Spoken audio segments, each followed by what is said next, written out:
नमस्कार तथा good afternoon सबैलाई। आज यात्राको गर्दै क्रममा मालारानीको प्राङ्गणबाट हजुरहरूलाई यस भिडियो मार्फत मालारानीको दर्शन गराउँदैछु। मालारानी मन्दिर मेरो पछाडि भएको यो मालारानी मन्दिर प्रख्यात मन्दिर, सबैले जान्नुभएको मन्दिर हो। मालारानीको वरपरको दृश्य र चारैतिरको दृश्य हजुरहरूलाई देखाउन गइरहेको छु। म यस मालारानी मन्दिर यता मेरो पछिल्लो भागतिर हेर्न सक्नुहुन्छ। हनुमानको मूर्ति लगायत सम्पूर्ण मूर्तिकला तथा वरपरको दृश्यहरू पनि देख्न सक्नुहुन्छ। यो मालारानीको मन्दिरको पछाडिको भाग हो। मालारानी मन्दिरको प्राङ्गणबाट तपाईलाई वरिपरिको दृश्य देखाइरहेको छु। यो मालारानी मन्दिरको द्वारको द्वार हो, हेर्न सक्नुहुन्छ। मालारानी मन्दिरको मेन द्वार यही हो।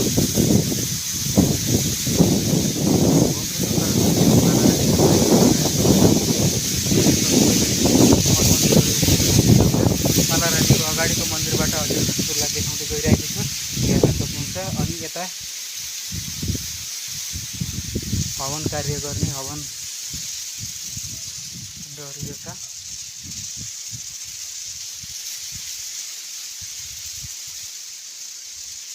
मालारानी मन्दिरको सम्पूर्ण मन्दिरहरू, देवी देवताहरूको मन्दिर हजुरहरू सामु देखाइरहेको छु। म पनि घुमेको छु र हजुरहरूलाई देखेको छु। दर्शन मैले पहिले गरिसकेँ अनि हजुरहरूलाई यता देखाउन गइरहेको छु। यता शिवपीठ, जो शिवजीहरूलाई यहाँ देख्न सक्नुहुन्छ। शिवजीहरूको लागि बनाइएको सम्पूर्ण हो पीठहरू छ।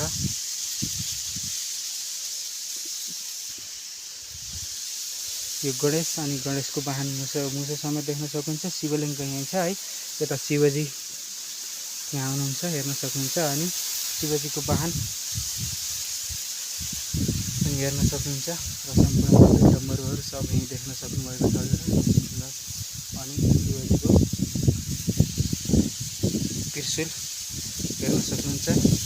अनि यता पछाडि हनुमानको मूर्ति छ। हनुमान देख्न सक्नुभयो।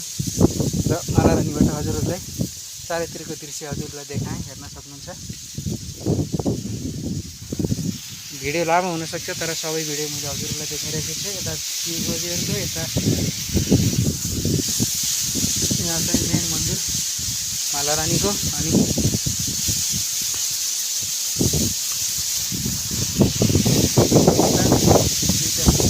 बाघहरू छ मालारानी मन्दिरको। अनि गणेशजी देख्न सक्नुहुन्छ। अनि यसको ब्याक साइडबाट पनि हजुरहरूलाई देखाउँदैछु, यतातिरको पनि दृश्य। यतातिर माथि चाहिँ हामीले आज जान असमर्थ भइयो। यतातिर मालारानीबाट चारैतिरको दृश्य पनि हजुरहरूले देख्न सक्नुहुन्छ। यहाँबाट धेरै ठाउँहरू देख्न सकिन्छ, धेरै टाढाहरूको दृश्य। भिडियो लामो हुनसक्छ, तर मालारानी मन्दिरको सम्पूर्ण दृश्यहरू हजुरहरूलाई देखाएँ। अनि यता फुलबारी, फुल त कमै फुलिरहेछ, तर पनि फुलबारी राम्रो छ, धेरै फुलहरू छन्। मन्दिरमा फुल टिप्नेको लागि यहाँ फुलबारी छ।